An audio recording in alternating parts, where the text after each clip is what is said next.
السلام عليكم ورحمة الله تعالى وبركاته. نحمده ونصلي على رسوله الكريم. أما بعد، فقد قال الله تعالى في كلامه القديم والفرقان الحميد: أعوذ بالله من الشيطان الرجيم، بسم الله الرحمن الرحيم.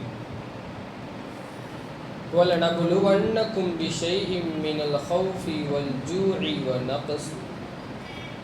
وَنَقْصٍ مِّنَ الْأَمْوَالِ وَالْأَنفُسِ وَالثَّمَرَاتِ وَبَشِّرِ الصَّابِرِينَ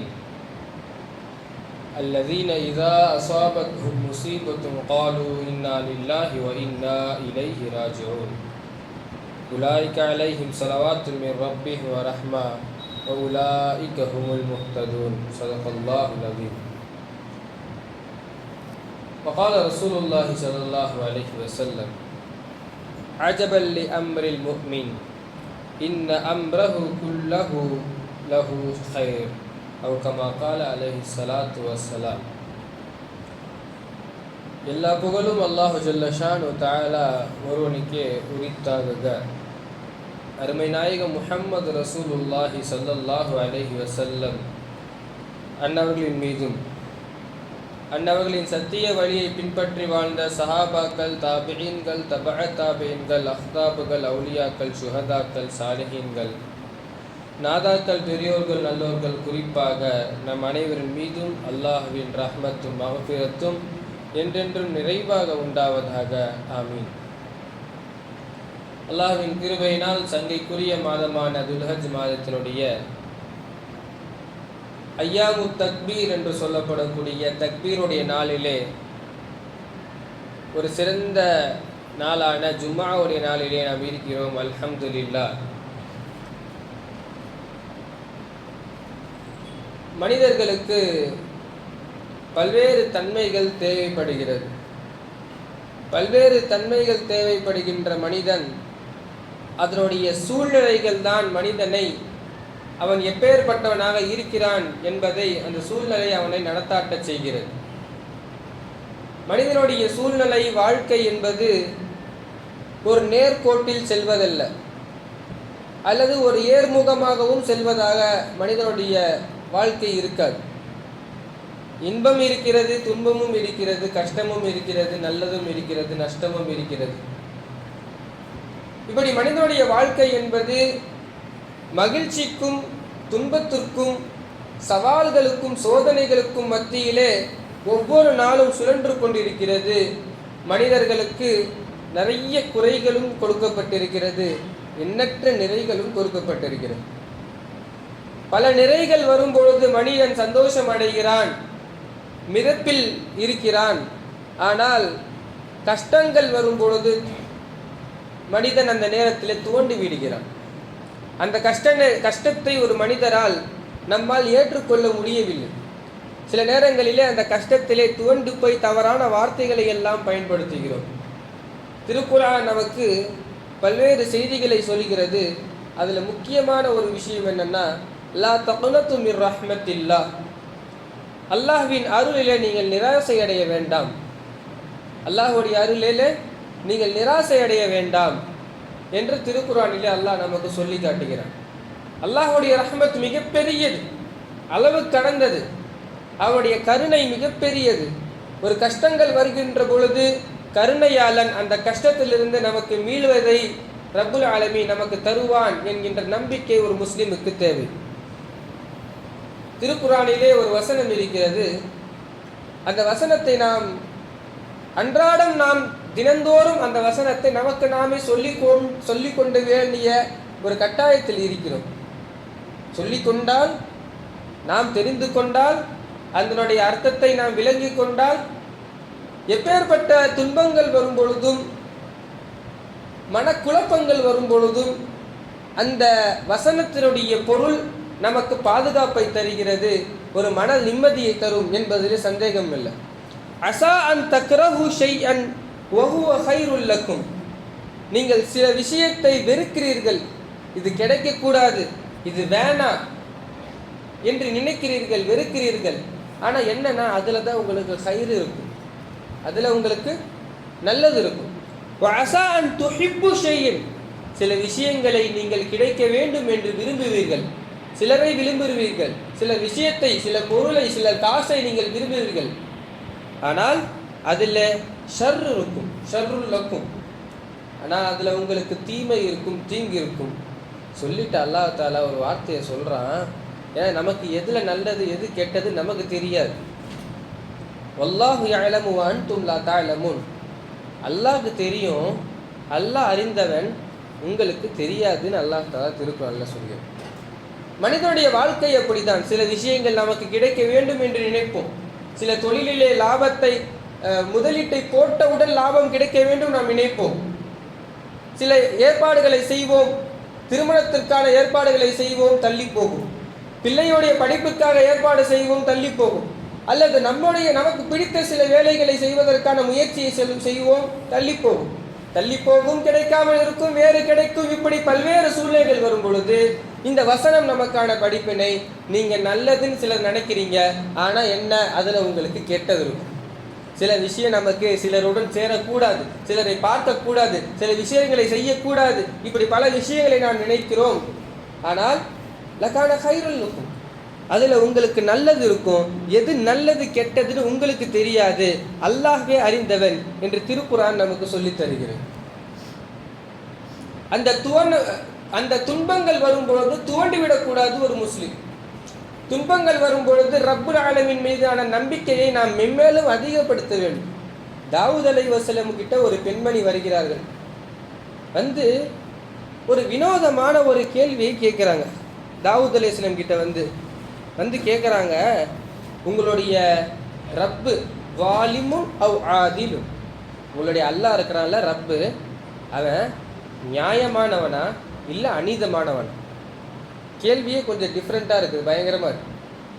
உங்களுடைய இறைவன் இருக்கிறானே, அவன் நல்லவனா, நியாயமானவனா, அல்லது அநீதம் செலுத்தக்கூடியவனான்னு கேட்ட உடனே அவர் சொல்கிறாரு, இல்லை ஆதில், நியாயமானவன் தான் என்னுடைய இறைவன். சொல்லிட்டு, நீங்கள் ஏதோ ஒரு விரக்தியில் கேட்குற மாதிரி தெரியுது. நீங்கள் இந்த கேள்வியை கேட்குறீங்கன்னா அதுக்கு பின்னாடி ஏதோ ஒன்று நடந்திருக்கணும். என்ன ஆச்சுன்னு சொல்லிட்டு விவரத்தை கேட்குறாங்க. அப்போ அந்த அம்மா நிகழ்ச்சியை நடந்த விவரங்களை சொல்கிறார்கள். நான் ஒரு விதவை பெண், என்னுடைய கணவர் வஃபாத் ஆயிட்டார். நான் ஒரு விதவை பெண். விதவை பெண் மட்டுமல்ல, ஒரு 3 யத்தீமான பெண் பிள்ளைகளுக்கு தாய். எனக்கு 3 பெண் பிள்ளைகள் இருக்காங்க, தந்தை இல்லை. அப்போது கணவன் இல்லை. அந்த நேரத்தில் இந்த 3 பெண் பிள்ளைகளை நான் தான் வளர்க்க வேண்டும். அந்த பெண் பிள்ளைகளை நான் தான் பார்த்து கொள்ள வேண்டும். எங்களுக்கென்று வேறு எதுவும் இல்லை, வேறு யாரும் இல்லை, எந்த துணையும் இல்லை. நாங்களே ஒரு கருவி, நூலை தயாரிப்பதற்காக ஒரு கருவி இருக்கும், இரும்பாலான ஒரு கருவி. அந்த கருவியை வைத்து அதில் நாங்கள் நூலை தயாரித்து கொண்டு ஏதோ வரக்கூடிய வருமானத்தை வைத்து எங்களுடைய குடும்பத்தை நாங்கள் ஓட்டிக்கொண்டிருக்கிறோம். இப்படியே போயிட்டு இருந்துச்சு. திடீர்னு என்னன்னா, ஒரு பறவை எங்களுடைய அந்த இதை எடுத்துகிட்டு போயிடுச்சு, எங்களுடைய அந்த கருவியை எடுத்துகிட்டு போயிடுச்சு. இப்போ நாங்கள் குடும்பத்தோடு நிற்கதிரோடு நிற்கிறோம், எந்த ஒரு பின்புலமும் இல்லாமல் இருக்கிறோம். லாபம் மட்டும் இல்லை, அசலும் போயிடுச்சு. அந்த கருவி இருந்தால் தான் அடுத்தடுத்து செய்ய முடியும், அடுத்தடுத்து நூல்களை செய்ய முடியும், அதை வைத்து வியாபாரம் செய்ய முடியும். இப்போ எதுவுமே இல்லாமல் நாங்கள் 4 பெண்மணிகள் அனாதையோடு நிற்கிறோம். அல்லாஹ்க்கு தான் தெரியும் இல்லை, எனக்கு கணவன் இல்லை, இந்த 3 பெண் பிள்ளைகளை நான் தான் பார்த்துக்கணும், அல்லாஹ்க்கு தெரியும் இல்லை. அப்போ ஏன் இப்படி ஒரு சோதனையை அல்லாஹ் எனக்கு கொடுக்குறான் அப்படின்னு சொல்லி அந்த விஷயத்தை சொல்கிறாங்க.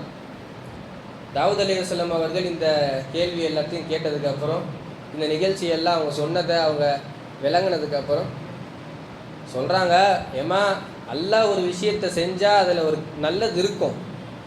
சில நேரங்களில் நமக்கு புரியாது, கொஞ்சம் பொறுமையாக இருங்க, அல்லாஹ் யாருக்கும் அநியாயம் செய்ய மாட்டான் அப்படின்னு சொல்லி கொஞ்சம் அனுப்பி வைக்கிறாங்க. அந்த அம்மா மனசு திருப்தியே இல்லாமல் இருந்தாலும் போகிறாங்க. போன உடனே ஒரு 10 கடலில் இருந்து ஒரு வணிக கூட்டம் வருகிறது. அதில் ஒரு 10 நபர்கள் இருக்கிறார்கள். வந்து தாவூத் அலைஹிஸ்ஸலாம் கிட்ட அவங்களுடைய ஒரு ஃப்ளாஷ்பேக், அவங்களுடைய ஒரு கதையை சொல்கிறாங்க. நாங்கள் கடலில் இருக்கும் பொழுது அது ஒரு பெரிய சூறாவளி மாதிரி வந்துச்சு. நாங்கள் 10 பேர் படகுல இருக்கிறோம். நாங்கள் கடல் வியாபாரிகள். கடலிலே வியாபாரம் செய்து அந்த வியாபாரத்தை நாங்கள் அதிலிருந்து நாங்கள் லாபத்தை ஈட்டுவோம். இப்போ நாங்கள் கடலில் இருக்கும் பொழுது ஒரு சூறாவளி காற்று மாதிரி வருது. எங்களுடைய படகு சின்ன படகு, 10 பேர் தான் அதில் இருக்க முடியும். காற்று அதிகமாக இருக்கிறதுனால நாங்கள் அந்த 10 பேரும் சரக்கோடு சேர்ந்து கீழே விழக்கூடிய சூழ்நிலை ஏற்பட்டுச்சு. இப்போ அந்த நேரத்தில் நாங்கள் என்ன பண்ணோம்னா, அல்லாஹ்விடத்தில் நேர்ச்சை செய்தோம். நதிர் என்று சொல்வார்கள் அரபியில், தமிழில் நேர்ச்சைன்னு சொல்லுவாங்க. எனக்கு இந்த காரியம் நடந்துடுச்சுன்னா நான் ஒரு 1000 ரூபா சதக்கா செய்கிறேன், எனக்கு இந்த ஒரு காரியம் நடந்துடுச்சுன்னா நான் நோன்பு வைக்கிறேன். இந்த மாதிரி ஒரு பழக்கம் இருக்கிறது, ஜாயிஸ் தான். அப்போ நாங்கள் 10 பேரும் சேர்ந்து என்ன நேர்ச்சை செஞ்சோன்னா, ஆளுக்கு 100 திர்ஹம்ன்ற வீதம் 1000 திர்ஹத்தை நாங்கள் கடலிலிருந்து கரைக்கு நல்லபடியாக போய் சேர்ந்து விட்டால் 1000 திர்ஹங்களை நாங்கள் சதக்கா செய்வதாக நேர்ச்சை செஞ்சோம். நேர்ச்சை செஞ்ச கொஞ்ச நேரத்தில் என்ன ஆச்சுன்னா, எங்கிருந்து வந்தது என்று தெரியவில்லை, வானத்திலிருந்து ஒரு பறவை நூலோடு சேர்ந்து ஒரு இரும்பை எங்களுடைய படகுல போட்டுட்டு போயிடுச்சு.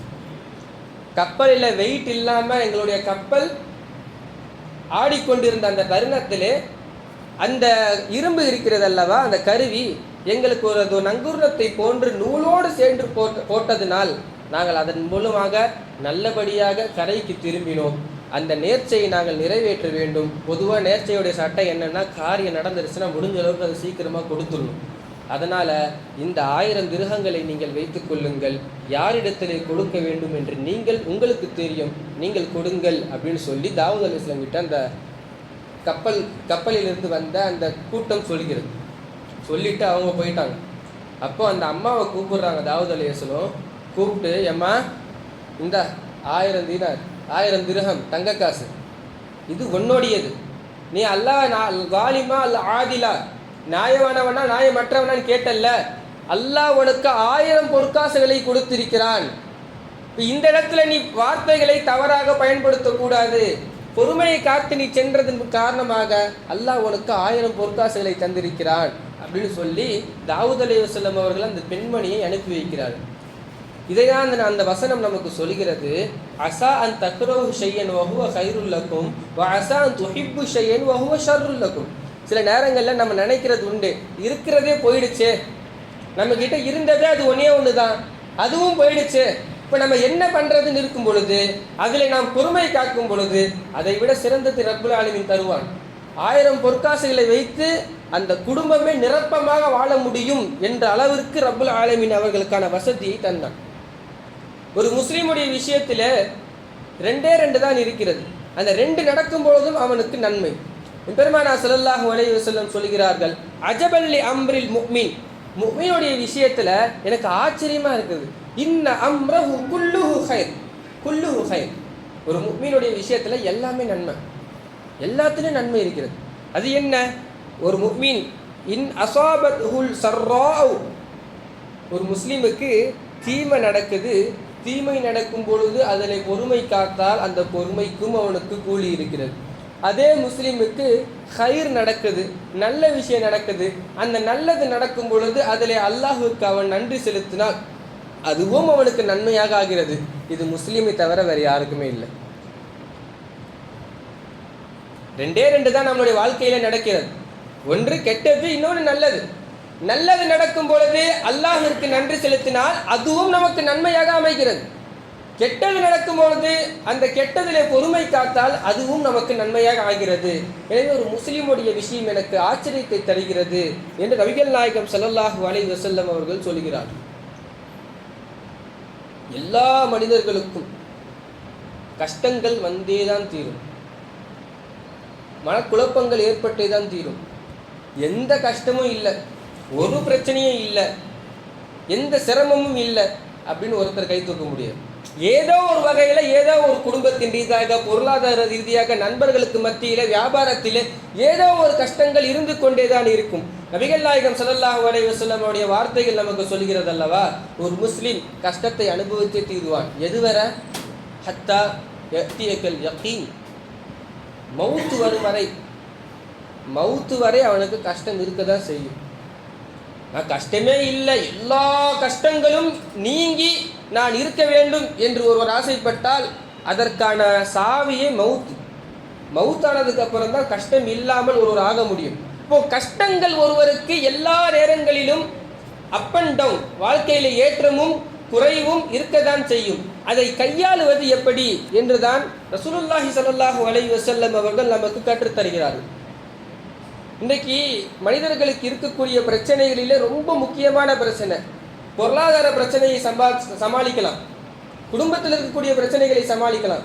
ஆனால் மனதில் இருக்கக்கூடிய பிரச்சனையை சமாளிப்பது மிக மிக கஷ்டம். இன்றைக்கு டிப்ரெஷன் என்று சொல்கிறார்கள் அல்லவா? சில காலங்களுக்கு முன்பு அந்த வார்த்தையும் நமக்கு பெருசாக தெரியாது. அதே நேரங்களில் சில வருடங்களுக்கு முன்பு சிறுவர்களுக்கெல்லாம் தலைவலின்னு சொன்னாலே வீட்டில் பெரியவங்க திட்டுவாங்க, இந்த வயசில் உனக்கு என்ன தலைவலி. ஆனால் இன்றைக்கி சின்ன சின்ன வாண்டுகள் எல்லாம் நான் டிப்ரெஷனில் இருக்கிறேன், இன்னும் கொஞ்சம் தனியாக விடுங்கன்னு சொல்லக்கூடிய அளவிற்கு இன்றைக்கு காலங்கள் மாறிவிட்டது. இப்போ அந்த நேரத்தில் டிப்ரெஷன் எதனால் ஏற்படுகிறது? ஒரு மனிதன் அவனுடைய எதிர்பார்ப்பு தோடும் பொழுது, தவிடுபடி ஆகின்ற பொழுது மனிதனுக்கு டிப்ரெஷன் ஏற்படுகிறது, மனதிலே சோகம் ஏற்படுகிறது, கஷ்டங்கள் ஏற்படுகிறது. அல்லாஹு ஜல்ல ஷானு வ தஆலா திருக்குரானிலே சூரத்துல் பக்ராவிலே சொல்கிறான், உங்களை நாம் சோதிப்போம், சோதிச்சே தீர்வோம். ஒவ்வொருத்தவங்களுக்கு ஒவ்வொரு வகையான கேட்டகரியில் சோதனைகள் வரும். வலனப்லுவன்னகும் பிஷைஇம் மினல் ஹௌஃபி வல் ஜூஇ வ நக்ஸிம் மினல் அம்வாலி வல் அன்ஃபுஸி வஸ்ஸமராத். வலனப்லுவன்னகும் பிஷைஇம் மினல் ஹௌஃபி, பயத்தால் சோதிப்போம், வல் ஜூஇ, பசியால் சோதிப்போம், வ நக்ஸிம் மினல் அம்வால், நம்முடைய பொருட்கள் நஷ்டமாவதன் மூலமாக சோதிப்போம், வல் அன்ஃபுஸி, ரொம்ப நேசிக்கக்கூடிய ஒருவரை அவனுடைய உயிர் போவதை கொண்டு, அன்புஸ், நமக்கு ரொம்ப பிரியமான மனைவி, பிரியமான தாய், தந்தை, பிள்ளை, நண்பர், யாராவது ஒருவங்க திடீர் மவுத்து தாங்க முடியாது. வல் அன்ஃபுஸி, உங்களுக்கு அதை மூலமாக சோதனையை தருவோம். வஸ்ஸமராத், விளைச்சல் நிலங்கள் மூலமாக அது உங்களை விட்டு தப்பி போவதன் மூலமாக சோதிப்போம். இப்போ சோதனை எல்லாம் வரும். வபஷ்ஷிரிஸ் ஸாபிரீன், பொறுமையாளர்களுக்கு சுப செய்தி இருக்கிறது, பொறுமையாளர்கள் தான் அதில் வெற்றி பெறுவார்கள் அப்படின்ற வசனத்தை அல்லாஹ் சொல்லிட்டு அடுத்து ஒரு அதே வசனத்தில் சொல்கிறான், அல்லதீன இதா அஸாபத்ஹும் முஸீபத்துன் காலு இன்னா லில்லாஹி வ இன்னா இலைஹி ராஜிஊன். முசீபத்து வரும் பொழுது நல்லவர்கள் அல்லதீன இதா அஸாபத்து முசீபத்துன் காலு, என்ன சொல்வார்கள் என்றால் இன்னா லில்லாஹி வ இன்னா இலைஹி ராஜிஊன். ஒரு முசீபத்து நமக்கு ஏற்படும் பொழுது இன்னா லில்லாஹி வ இன்னா இலைஹி ராஜிஊன் சொல்லணும். இன்னைக்கு நமக்கு திடீர்னு ஒரு வார்த்தையை நம்ம கேட்குறோம், தெரிஞ்சவங்க ஒருத்தவங்க வண்டியிலேருந்து கீழே விழுந்துட்டாங்கன்ற செய்தியை கேட்குறோம். கேட்ட உடனே இன்னா லில்லாஹி வ இன்னா இலைஹி ராஜிஊன் சொன்னால் பிரச்சனையாயிடும் இன்னைக்கு. ஏன்னா நம்ம அது மவுத்துக்கு மட்டுமே சொல்லி சொல்லி பழகிட்டோம். ஆனால் இன்னா லில்லாஹி வ இன்னா இலைஹி ராஜிஊன்ற வார்த்தை வெறும் மவுத்துக்கு மட்டும் சொல்லக்கூடியது அல்ல. எந்த முசீபத்து வந்தாலும் திருக்குரான் சொல்லுகிறது, இதா அஸாபத்துஹும் முசீபத்துன், எந்த முசீபத்து நமக்கு வந்தாலும் நல்லவர்கள் என்ன சொல்வார்கள், இன்னா லில்லாஹி வ இன்னா இலைஹி ராஜிஊன் அப்படின்ற வார்த்தையை சொல்லுவாங்க. இந்த ஆயத்துடைய விளக்கத்தில் ஒரு செய்தி நமக்கு சொல்லப்படுகிறது. அன்னை ஆயிஷா ரலியல்லாஹு அன்ஹா வீட்டில் தச்சிட்டு இருக்காங்க ஊசியை வச்சு. அப்போ அந்த ஊசி கீழே விழுந்துருச்சு. வீட்டில் விளக்கு அணையுது. விளக்கு அணைஞ்சதுக்கு ஆயிஷா ரலியல்லாஹு அன்ஹா அவர்கள் இன்னா லில்லாஹி வ இன்னா இலைஹி ராஜிஊன்ற வார்த்தையை சொன்னாங்க. இது நமக்கு ஹதீஸில் கிடைக்குது. அப்போ அந்த விளக்கு அணைஞ்சதுனால இன்னா லில்லாஹ் சொன்னதுனால தான் இன்றைக்கி நம்மக்கிட்ட ஒரு பழக்கம் இருக்குது, கரண்ட்டு போனால் இன்னா லில்லாஹ் சொல்லுவோம். ஒன்று மவுத்து கேட்டால் இன்னா லில்லாஹ் சொல்லுவோம், இன்னொன்று கரண்ட்டு போனால் சொல்லுவோம். ஆனால் இது ரெண்டுத்துக்கு மட்டும் இல்லை, என்ன செய்தி கேட்டாலும் நம்முடைய பொருள் ஒன்று கீழே விழுந்துருச்சு, டீ கப்பை வீட்டில் கொண்டு வந்துட்டு இருக்காங்க, டீ கப்பு தெரியாமல் கீழே விழுந்துருச்சு, இன்னா லில்லாஹி வ இன்னா இலைஹி ராஜிஊன் சொல்வதற்கு நமக்கு மார்க்கம் சொல்லித் தருகிறது. எனவே இந்த வார்த்தைகளை நாம் பயன்படுத்தி கொள்ள வேண்டும், பழகி கொள்ள வேண்டும். சரி, இது சொல்றதுனால என்ன கிடைக்கும்? இதை சொல்வதனால் என்ன கிடைக்கும்? உலாயிக அலைஹிம் ஸலவாத்தும் மிர் ரப்பிஹிம் வ ரஹ்மா, அவர்களுக்கு தான் அல்லாஹ்வுடைய அருள், அல்லாஹ்வுடைய ரஹ்மத்தும் அல்லாஹ்வுடைய ஸலவாத்தும் கிடைக்கிறது. வ உலாயிக ஹுமுல் முஹ்ததூன், அவர்கள் நேர்வழி பெற்றவர்கள் என்று திருக்குர்ஆன் சொல்கிறது. ஒரு நிகழ்ச்சியை சொல்லி நிறைவு செய்யலாம்.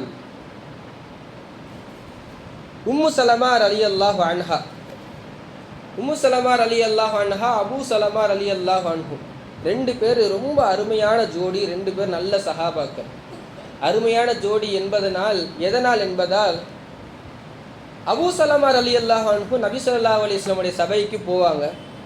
சபைக்கு போயிட்டு என்னென்னலாம் ரசூலுல்லாஹி ஸல்லல்லாஹு அலைஹி வஸல்லம் சொல்கிறாங்களோ அந்த செய்தி எல்லாத்தையும் வீட்டில் போயிட்டு அம்மா கிட்ட, உம்மு சலமா ரலியல்லாஹு அன்ஹா கிட்ட சொல்லுவாங்க, அவங்க மனைவி கிட்ட. இன்றைக்கி நம்மெல்லாம் அப்படி பழகிறது இல்லை. ஒரு நல்ல விஷயங்களை கேட்கிறோம், நல்ல விஷயங்களை பார்க்கிறோம், நம்மளுடைய வீட்டிலே அதை சென்று சொல்கிறோமா என்று பார்த்தால் பெரும்பாலும் இல்லை. ஆனால் அந்த அபூ சலமா ரலியல்லாஹு அன்ஹு அவங்க என்ன பண்ணுவாங்கன்னா, ரசூல் ஸல்லல்லாஹு அலைஹி வஸல்லம் என்ன சொன்னாங்களோ அதை வீட்டில் போயிட்டு உம்மு சலமா ரலியல்லாஹு அன்ஹு சொல்லுவாங்க. அப்போ ஒரு ஹதீஸை கணவர் மனைவிக்கு சொல்லித்தரார். என்ன சொல்லித்தராருன்னா, யார் ஒருவர் மாமின் முஸ்லிமின் துசிபுஹு முசீபத்துன் ஃபயகூலு மா அமரல்லாஹ், யார் ஒருவர் ஒரு முசீபத்து ஏற்படும் பொழுது அல்லாஹ் திருக்குர்ஆனிலே சொன்ன இன்னா லில்லாஹி வ இன்னா இலைஹி ராஜிஊன் அப்படின்ற வார்த்தையை சொல்லிட்டு, அல்லாஹ் முஜிர்னி ஃபி முசீபத்தி வஹ்லிஃப் லி கைரம் மின்ஹா, யா அல்லாஹ் இந்த முசீபத்துக்கு எனக்கு கூலியை கொடு, இதை விட எனக்கு நல்லதை கொடு அப்படின்னு யார் ஒருத்தவங்க சொல்கிறாங்களோ, இல்லா அஹ்லஃபல்லாஹு லஹு கைரம் மின்ஹா, அல்லாஹ் அவர்களுக்கு அதை விட ஹைரை கொடுக்காமல் இருப்பதில்லை அப்படின்ற ஒரு ஹதீஸை ரசூலுல்லாஹி ஸல்லல்லாஹு அலைஹி வஸல்லம் அவர்கள் சொல்லி அதை அபூ சலமா ரலியல்லாஹு அன்ஹு மனைவியான உம்மு சலமா கிட்ட சொல்கிறாங்க. ஒரு போரின் காரணமாக உஹது போரில் அபூ சலமா ரலியல்லாஹு அன்ஹு போயிட்டு வராங்க. ஒரு காயம் ஏற்படுது. காயத்தின் காரணமாக சில நாளில் அவர்கள் வஃபாத்தான நேரத்தில் ரொம்ப துவண்டு போய் இருக்கிறாங்க. ரொம்ப பிரியமான ஒரு காதல் ஜோடி என்றால் அபூ சலமா உம்மு சலமா என்று சொல்லும் அளவிற்கு பிரபல்யமான ஜோடி. அப்பேற்பட்ட ஜோடியான கணவரான அபூ சலமா வஃபாத்தாக துவண்டு போய் இருக்கக்கூடிய உம்மு சலமா ரலியல்லாஹு அன்ஹா திடீர்னு இந்த ஹதீஸ் அவருக்கு ஞாபகம் வருது, நம்மளுடைய கணவர் சொல்லி தந்தது.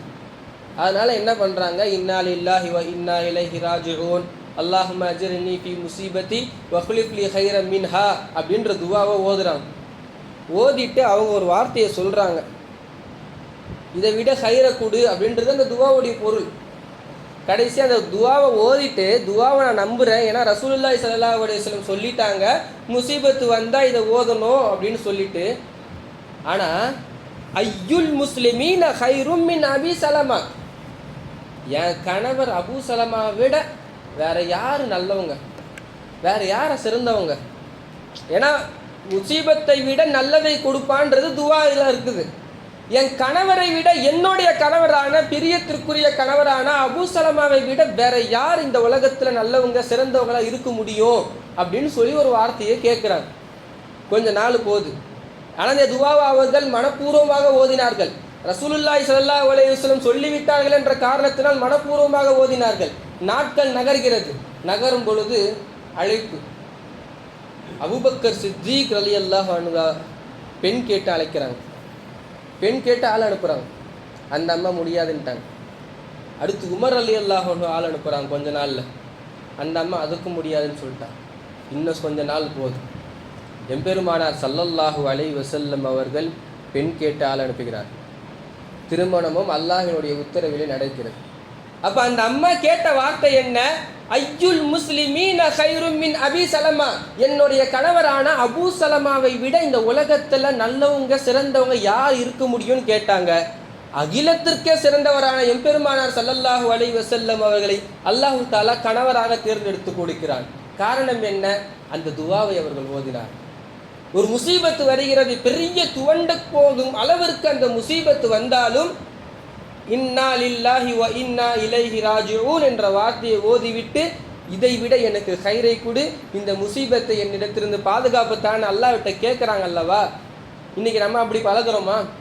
எனக்கு தான் எல்லாம் வருது, ஊரில் எவனும் எந்தெந்த தப்பையும் பண்ணுறான், ஆனால் நான் யாருக்கு என்ன துரோகம் பண்ணேன், நான் எனக்கு தெரிஞ்சு நான் எந்த தப்பும் பண்ணதில்லை. இந்த வார்த்தையை நம்ம எல்லாருமே சொல்லுவோம். எனக்கு தெரிஞ்சு நான் யாருக்கும் எந்த கெடுதலும் பண்ணதில்லை, ஆனால் எனக்கு தான் எல்லாம் நடக்குது. அன்பானவர்களே, ஒரு முசீபத்து நமக்கு வருகிறது என்றால் அதில் பொறுமை வேண்டும். அல்லாஹ் தஆலா சில காரணங்களுக்காக நம்மளுக்கு முசீபத்தை தருகிறான். ஒன்று, நம்மை சோதிப்பதற்காக தருவான். இதெல்லாம் சொன்னோம் அல்லவா, சோதிப்பதற்காக தருவான். சில முசீபத் இருக்கிறது நம்முடைய தரஜாக்களை கூட்டுவதற்காக. நபிமார்களுக்கெல்லாம் தந்தான் அல்ல. நபிமார்களுக்கு எதுக்கு சோதனையை தரணும்? அவங்க அல்லாஹ்வுடைய விஷயத்தை தானே மக்களுக்கு சொல்கிறாங்க. அப்போ எதுக்கு அவங்களுக்கு சோதனையை தரணும்? அவங்களுடைய அந்தஸ்தை கூட்டுவதற்காக ரப்புல் ஆலமீன் சோதனையை தருவான். இப்போ எப்பேற்பட்ட சோதனைகள் வந்தாலும் அந்த சோதனையை நம்முடைய மனதிலே குழப்பமாக ஆக்கி கொள்ளாமல், நம்முடைய எதிர்காலத்தை அது வீணடிக்காமல் என்ன செய்ய வேண்டும்? அந்த சோதனையிலிருந்து நம்முடைய வாழ்க்கையை ரசூல் ஸல்லல்லாஹு அலைஹி வஸல்லம் அவர்கள் சொன்னதை போன்று நாம் ஆக்க வேண்டும். பொறுமையை காக்க வேண்டும். அல்லாஹ் இதை விட வேறு ஹைரை கொடுப்பான். பல முசீபத்திலிருந்து ரப்புல் ஆலமீன் நம்மை பாதுகாத்திருக்கிறான். கோடி கோடியாக நன்மைகளை நமக்கு தரும் பொழுது, சந்தோஷத்தை தரும் பொழுது நாம் எப்படி மகிழ்ச்சியாக அதை நாம் ஏற்றுக்கொள்கிறோமோ, துன்பத்தை தரும் பொழுதும் அதை ரப்புல் ஆலமீனத்தை நாம் ஏற்றுக்கொள்ள வேண்டும். அஸா அன் தக்ரஹு ஷையன் வஹுவ ஹைருல் லக்கும். நீங்கள் ஒரு விஷயத்தை வெறுப்பீர்கள், அதில் உங்களுக்கு நல்லது இருக்கும். வஅஸா அன் துஹிப்பு ஷையன் வஹுவ ஷர்ருல் லக்கும். நீங்கள் நல்லது நினைப்பீங்க, அது கெட்டதாக இருக்கும். வல்லாஹு யஅலமு வ அன்தும் லா தஅலமூன். உங்களுக்கு ஒன்றும் தெரியாது, அல்லாஹ்வுக்கு தெரியும் எது நல்லது கெட்டது என்று திருக்குர்ஆனில் ரப்புல் ஆலமீன் சொல்லியிருக்கிறார். எனவே எந்த முசீபத்து வந்தாலும், ஹைரு நடந்தாலும் அதிலே பொறுமையை காப்போம். நல்லது நடக்கும் பொழுது அல்லாஹ்விற்கு நன்றியை செலுத்துவோம். முசீபத்து ஏற்படும் போது பொறுமையை தருவோம். அல்லாஹு ஜல்ல ஷானு தஆலா நம்முடைய முசீபத்தினுடைய நேரத்திலே பொறுமை எதிர்கொள்ளக்கூடிய தௌஃபீகை நம் அனைவருக்கும் வழங்குவானாக. ஆமீன். வாஹிர் தஅவானா அனில் ஹம்துலில்லாஹி ரப்பில் ஆலமீன். அஸ்ஸலாமு அலைக்கும் வரஹ்மத்துல்லாஹி வபரகாத்துஹு.